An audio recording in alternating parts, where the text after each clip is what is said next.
This is my informative speech on John F. Kennedy's inaugurational speech, Ask Not What Your Country Can Do For You.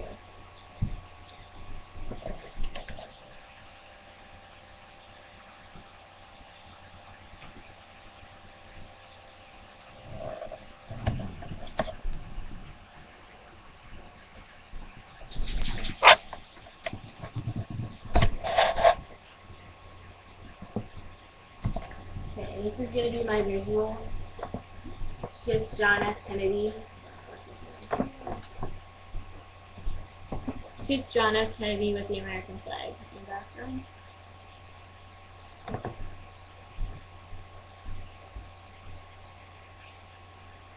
President Kennedy was a great president, but no one will really know how great he was because his term was cut short by his assassination on November 22nd, 1963. He was the first Roman Catholic president and the youngest president, being only 43. Since he was so young, he was able to come up with modern ideas for that time. He was the 35th president sworn into office, and there was thoughts that the inaugurational speech could not happen the day it did because of the snowstorm that happened the night before, but the speech went on as scheduled. Millions watched the speech on TV or heard the speech from the radio. Many schools watched and studied the speech after he presented it. The speech was very important and historical during this time, and schools still teach about this speech today.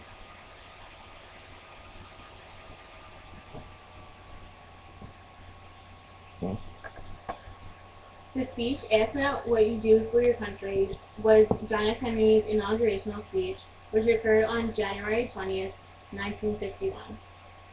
It took place at the Eastern Particle of the United States in Washington, D.C. This speech was one of the shortest speeches, being only 14 minutes long and 1,362 words. It is considered one of the best speeches in history.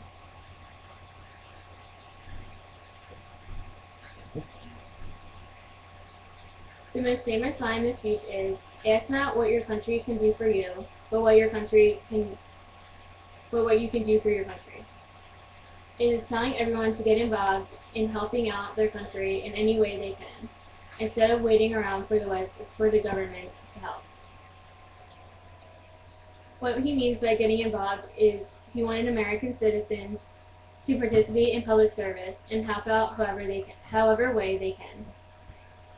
The main point of the speech was to inspire America, and many people would agree that he succeeded in doing so. This is just John F. Kennedy during his inaugurational speech.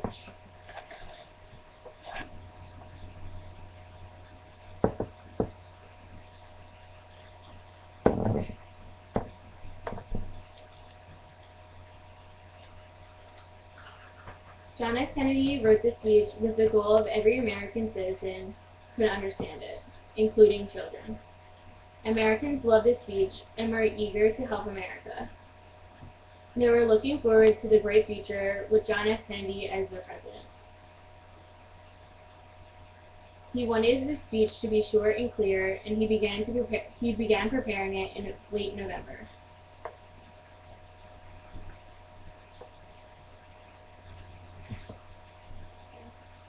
He pledged to support the United Nations. He wanted to keep it strong and fight corruption in the world. He wanted to work out solutions peacefully to prevent the world from being destroyed by science, such as the deadly atomic bomb. He stated that he wanted to fight the struggle against common man, which is poverty, disease, and war itself.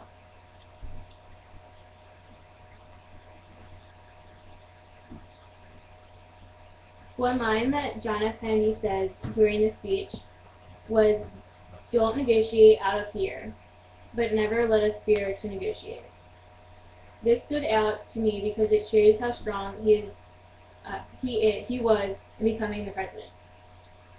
He wants Russia and the U.S. to use science for wonder rather than the destruction of it.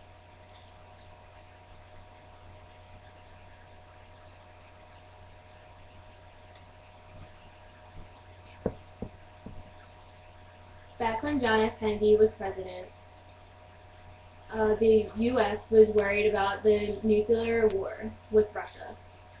In fact, schools would practice safety techniques for the atomic bomb. John F. Kennedy challenged Russia, and Russia backed down. This is only one example of how John F. Kennedy was such a strong president. In his speech, he also mentioned the space race with Russia.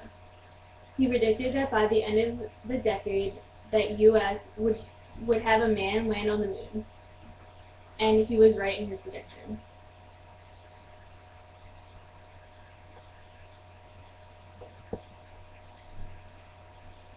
He says that the U.S. will help the people across the world who are poor and have no food. We should give them money and medical help to help them survive on their own. He's all for human rights and treating everyone the same regardless of social status or race. He would help any country that would promote the values of the U.S.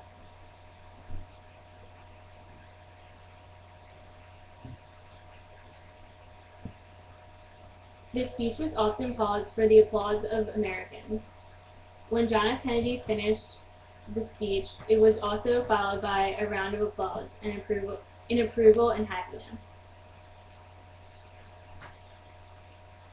Kennedy's legacy is that he had one of the best inaugural speeches ever, in the record time of 14 minutes. He got America back on track and citizens finally looking forward to the future. He turned America for the better and won the election with the narrowest popular vote. John F. Kennedy mentioned all these hopes and dreams he had for the country and America, and America was proud to call him their president. This speech made America feel safe with John F. Kennedy as the president, and it was a world-changing speech for America.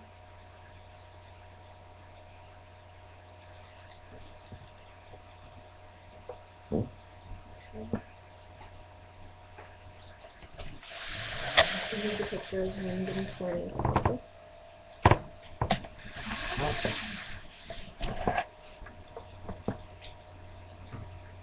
Unfortunately, John F. Kennedy's life and term as president was cut short. He was assassinated on November 22, 1963. He wasn't able to finish his term as president, and even though the government had said that he was killed by a lone gunman, there are still skeptics today about his death. And then here is this photo.